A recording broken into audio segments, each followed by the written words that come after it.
رمضان کی اہمیت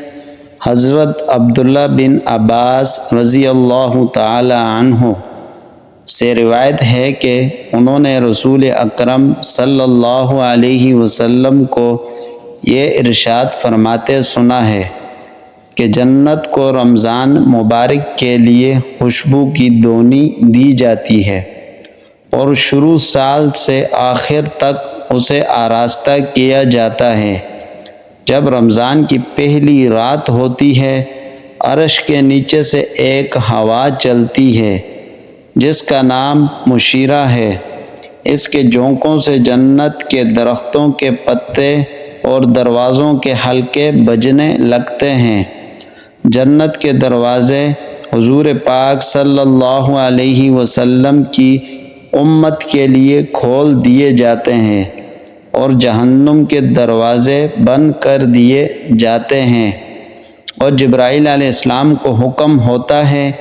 کہ سرکش شیاطین کو قید کر کے گلے میں توق ڈال کر دریا میں پھینک دو تاکہ امت محمدیہ صلی اللہ علیہ وسلم کے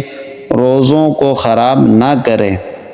حضور اکرم صلی اللہ علیہ وسلم نے یہ بھی فرمایا کہ اللہ تعالیٰ ایک منادی کرنے والے کو حکم دیتے ہیں کہ 3 مرتبہ یہ آواز دیں، ہے کوئی مانگنے والا جس کو میں عطا کروں، ہے کوئی توبہ کرنے والا جس کی میں توبہ قبول کروں، ہے کوئی مغفرت چاہنے والا کہ میں اس کی مغفرت کروں۔ حضور اکرم صلی اللہ علیہ وسلم رمضان کی اہمیت واضح کرتے ہوئے فرماتے ہیں کہ اگر بندوں کو معلوم ہوتا کہ رمضان کیا ہے تو میری امت تمنا کرتی کہ کاش پورا سال رمضان ہی ہوتا۔ رمضان کی پہلے عشرے کی دعا، رب اغفر وارحم وانت خیر الراحمین، اے ہمارے رب مجھے بخش دے، مجھ پر رحم فرما، تو سب سے بہتر رحم فرمانے والا ہے۔